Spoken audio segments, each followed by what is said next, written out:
everybody. I'm Chris Beytes from GrowerTalks magazine, and this is the big, beautiful, new Ball Premier Seed Lab. Just opened up last fall. They've been building it for the last couple of years, and we're going to take a tour inside. Now, Ball has been treating seed for a long, long time, and they've been doing a great job at it. But they've had really old, kind of rundown facilities to do it in, and it was time to get into the 21st century. So Mary Ann Berg is going to be our tour guide to show you the inner workings of all the cool, high-tech seed stuff they do at Ball. Let's go find her. Oh, check this out. This is a green wall that they've installed here at the new Premier Lab, which we're going to talk about near the end when I get into the LEED certification. But as I promised, we're going to meet Mary Ann Berg. Mary Ann, how are you? Chris, nice to see you. Well, thanks for having us. Now, you are the manager here yes, at the Ball Seed Lab. Now, tell us just a little bit about the new Ball Premier Lab, as it's called. Right. Well, we do all the pelleting, coating, germ testing, and priming in this lab, and we're supported by a research group that makes all new developments and supports all the old developments. We have about 30 full-time employees, and we have about 10 temporaries that we have during the peak season.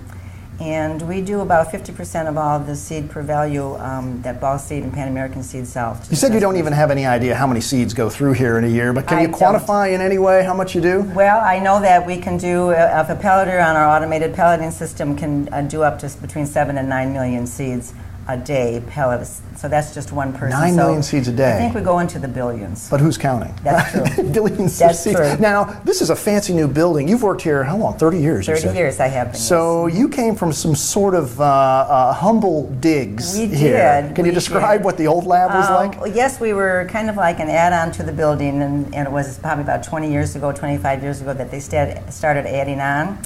And as the years went by, of course, it was starting to deteriorate. So we were kind of what we call the dungeon area, and we were disconnected from the building. So no matter what weather it was, we had to walk over here no matter what to bring our seed over here and to get new seed to process, that type of thing. So it was a little inconvenient. You now have the fanciest place on the Ball campus. We do. Everybody's jealous of us and now. you're going to actually take us in behind the scenes to see all this cool new stuff and the processes you do. Yes, I am. All right, let's do it. Okay, let's go.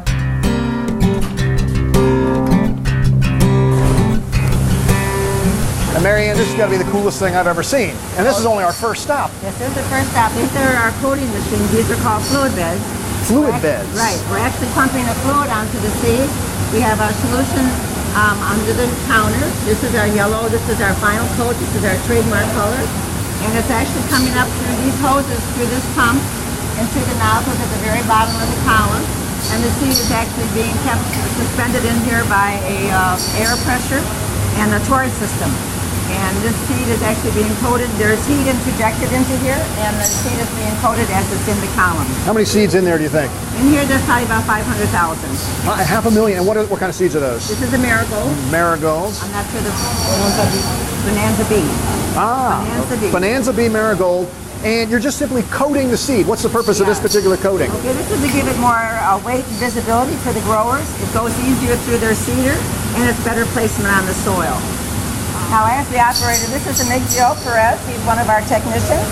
As he's doing this, we're going to show you what's happening at the bottom of the next column. It's actually raw seed in the next column. So what did he just do there? He's yanking these handles and magic just happened. This actually is, they have blast gates at the very top, and that's how we open and close the air volume that's going into the column. So he's putting our talc on there.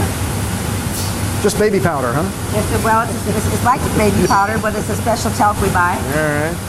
And then he's going to start it again, and that's how we mix the talc into the actual. Whoa, look at it go. This looks like it's great fun. This isn't work. Are you kidding? It's like a carnival or something in here. Actually, I have to say it's very hard work because all this equipment has to be cleaned every single night before they go home.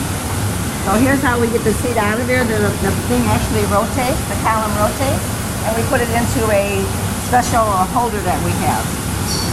All right. How many batches of seeds does he do like this a day? Each column can do between 2 and 3. All right. So he runs all 4 of these columns, so he can probably get maybe 3 or 4 batches. And there's a lot of column action back here. How many do you have? We actually have 16 columns. They're all different sizes. These 2 are 12 inches, and the orange one with the BCG is a 6-inch column. And the very last one is a white base coat. That's a 4-inch column. All right. And Emigio's about to drop in this beautiful salad bowl here. And It'll be ready to package and send out to a customer. This is a special container we have for getting the seed out. Very cool. All right, look, show us what's next, Mary Ann. Next, we're going to go to the pelleting area and see the automated pelleting. All right.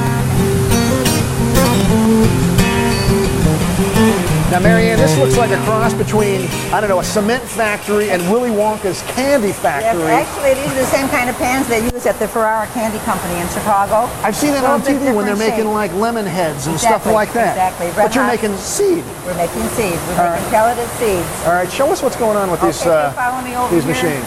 This is the automated pelleting. And these two pans are run by this computer that's right here. And actually, we have all kinds of recipes on here to make sure that the seed gets to the perfect sizing. All right, now you're coating seeds in here, pelleting the seed, not coating. Coating was extra. This is making an actual pellet. So what's the idea? Why do you pellet a seed? Okay, the pelleting of the seed is almost the basic it's the basic idea, the same as coating, is that we have better visibility, more weight to the seed, and better placement on the soil. A lot of the seed is so small, like begonia, and most of the seed is dark in color, so when it's on the soil, you don't see it. But when we pellet it yellow, it's perfectly visible, and the growers like that. So the manual peller does this all by eye and by color, where the automated people do it by measuring the moisture on it and actually screening it for size. Right. Now, one of the products you do now is the multi-variety. That's correct. Pellets. Right. Show us that. Yeah, we do a lot of multi-seeded crops. All right, Mary Ann, this is the salad bowl. This is our new global gourmet salad bowl mix, and we want to demonstrate how we do our multi-seeded varieties.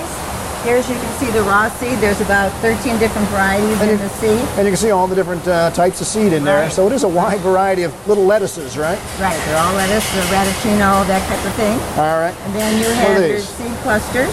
This is what it looks like when we cluster it together to get our multi-pellet.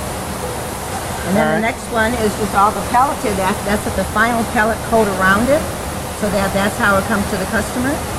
Okay. And in order for us to make sure that we have the right amount of seeds in it, we have to do a singulation. So we actually dissolve the seed pellets on a pad with some water on it, and we actually count how many seeds we have in each pellet to come up with an average of anywhere between 10 and 12. To prove that you did get a mix in that process. Exactly.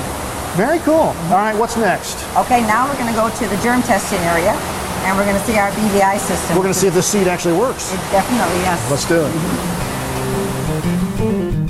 This is our germ testing area, and in this area is where we sow all of our testing. We do about 18,000 tests a year, and 2/3 of them have our ball vigor index number, which we call our BVI number, which is going to tell the grower how vigorous the seed's going to be.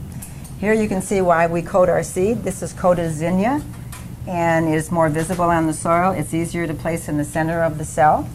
And this is for testing purposes? This is all just for testing purposes. What are you testing for? We're testing for germination percentage and the vigor of the seed, because every package has a germination percentage that goes out to the customer, and 2/3 of all the things that we sow, all the crops that we sow, have BVI numbers on them also, and the BVI number, the higher the number, the more vigorous the seed. The grower really likes to get the high numbers on the packages. Got to have good seed. And here's some sowing going on right over here. We're doing sowing over here. Actually, Adela's doing some ball control growth. It's our orange coating. It's a marigold, and she's putting that into our vacuum-operated sowing head. Yeah, this is not high speed Blackmore cranking them out 1,200 flats an hour kind of thing. But it's much easier than doing it the way they used to, which has been hand sowing it. So these are all different size sowing heads for all different crops. Very precisely done. After the flats get sown, they go to the watering tunnel and the vermiculite coater, and then from there they go into the mist chamber and the grow-out chambers. Chris, every crop has its own amount of time in the mist chamber and in the grow-out chambers. We call them stage 1 and stage 2. Petunia will stay in stage 1 for 3 days and then come into stage 2 for 7 days to grow out. And a begonia will stay in stage 1 for 10 days and then come out for the other 8 days into the grow-out chambers. And then what happens? Well, I'm going to show you now Danielle doing our BVI system, which is the ball vigor index, the computer imaging system. And in this area here, the computer is actually doing all of our germination testing and our BVI numbers, which actually tells the grower how good it's going to germinate and exactly how vigorous the seed's going to be. So you've got little tiny seedlings here. How old are they? 10 days. 10 days, and you put them under this light and a camera way up high. Right, and the computer is actually taking images of the seed at this point. and it will go on and do a bunch of different calculations, and at the end we will have our germination percentage and our BVI number for the customer's packages. All right, Danielle, how do these seeds look? They look good. All right, what kind of BVI do you think you'll give them? I'm going to guess it's 750. Sounds good. Yeah, so very Now, I've noticed things keep getting quieter and quieter. They do, We've yes. come upstairs here in the new Premier Lab. This is the priming area of the lab, and we're going to demonstrate how we prime what we call a thin layer box of pansy. Priming. Priming. For laymen, what is priming? Priming means that we're actually enhancing the seed. We're bringing it just to the point of germination, and then we're drying it down, and then we're selling it to the customers as a prime product. And it actually grows about 2 weeks sooner. It's more vigorous, and it's more heat tolerant. Check this out. So It's just like she's a pastry chef or something. This is a special solution that we make in-house, and we actually put it on a special pad that we purchase. And we use this technical piece of equipment, which is a paint roller with a radiator hose on it. And we're actually... You're giving away all the secrets. The competition may be watching this.